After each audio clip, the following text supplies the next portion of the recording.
Is there any drug, to your knowledge, and you're a psychiatrist with clinical practice, is there any drug that cures depression? No. There's no drug that cures depression, and we don't know what depression is. We have no idea whether there is any brain state that corresponds to depression. What is that distinction between being unhappy and depressed? Because you mentioned there was a difference there. Yeah, so I mean, depression is a pathologic state, right? It is a sickness of the mind. And that's because in psychiatry, we have no objective evidence of the mind. Depression, ladies and gentlemen, is a killer disease. At least as toxic as some of the diseases it coexists with: cardiovascular disease, cancer, arthritis. When you hear mental health, you automatically think depression. Yes. It affects so many people. Why is that? You know, 16 million Americans are affected by this, and it's about 7% of Americans, and that's just who's diagnosed. So just think about the number of people who are out there that actually never get diagnosed by a doctor, which is probably half, I would say. Depression is one of the most common illnesses around the world, period. It's a very expensive illness to have if it's not treated. Do you believe there's an illness called depression? No, is the quick answer.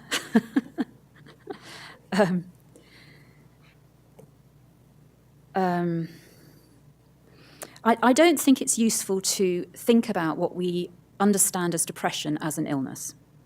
When we talk about it as an illness, that conveys all sorts of ideas, that has all sorts of meanings attached, doesn't it? You know, that the problem is something in our bodies, something out of our control, something we're probably stuck with for life, something that we are going to need some sort of physical intervention to overcome. When I try to describe it to patients, so a big part of what I think that a job of a psychiatrist or mental health therapist should be is education. And normalizing, telling people that depression is an illness just like any other. Mental illness must mean something quite different than what it seems to mean, namely that it's an illness like any other illness, in the phrase of American psychiatry. That is their slogan. Mental illness is like any other illness. Well, the one thing we know about it is that it is not like any other illness. In fact, it's not an illness at all, in my view. So we know that there are clinically present, this exists, that depression is some kind of illness. We also know that it tends to strike particular people. And I think those are all very unhelpful ways of viewing depression. And of course, when we're in an extreme mood state, you know, that's reflected physically, that exists physically as well as mentally. So there will be, you know, chemical events, physical events occurring when we're feeling depressed.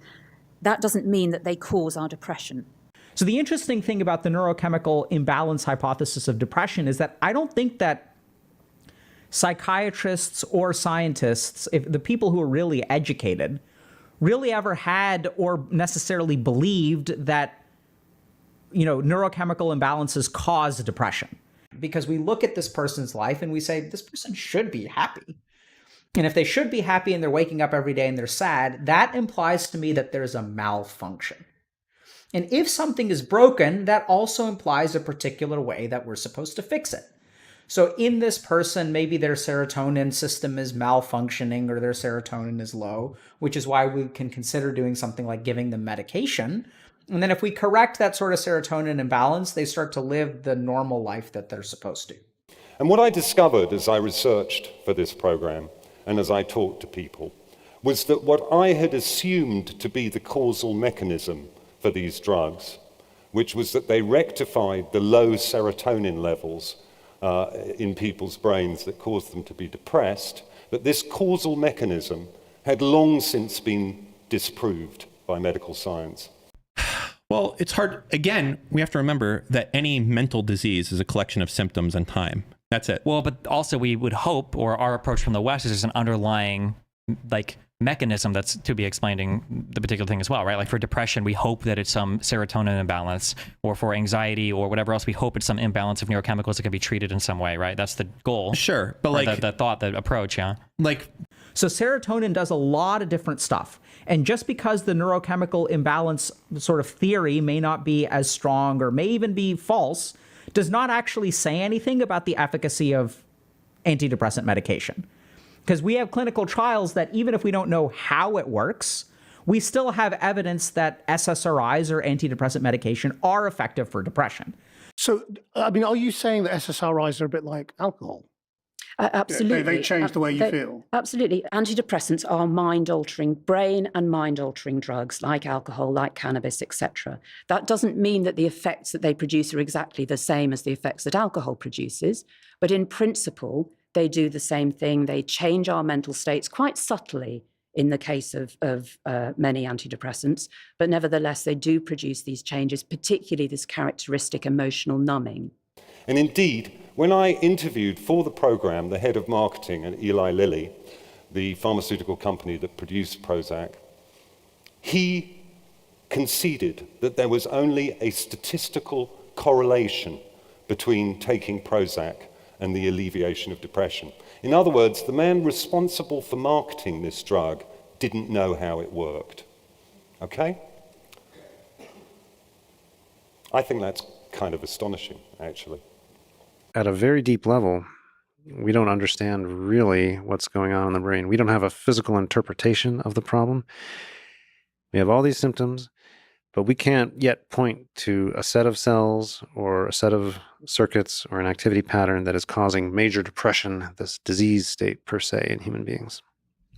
An example case would be Ernest Hemingway, who was depressed. I am simply referring to material published in biographies of him, who was hospitalized at the Mayo Clinic for depression, which of course psychiatrists have no way of treating because I don't consider it a disease. And after a while, he got electric shock treatment, which is a kind of brutality in my terms. And after many months, he was released and committed suicide anyway. Is there a clear distinction for everyone on the panel between mental disorders, this is a genuinely ignorant question, mental disorders which can be identified through the effect on neural pathways and other mental disorders which are manifested in behaviour? Do you all agree that that distinction exists? It's precisely because there isn't a hard and fast distinction between those things that we're in the impasse that we are. Because the organic basis for a lot of mental pathologies is not established. It is not established, and that's why drug companies can prescribe drugs that they don't know how they work. So we're going to take a step back and just let's recap, okay? So for a long time, recently actually, people have thought that depression is based on a neurochemical imbalance. We also know that boosting serotonin seems to improve symptoms of depression. And actually a key thing there is that remember that the hypothesis of neurochemical imbalance has actually grown a lot more after we started using antidepressants or SSRIs. And what people basically did is reverse engineer that hypothesis and sort of concluded that, okay, if I boost someone's serotonin, if they start to get better, then that must mean that serotonin is deficient in the brain. But it actually turns out that that really isn't the case.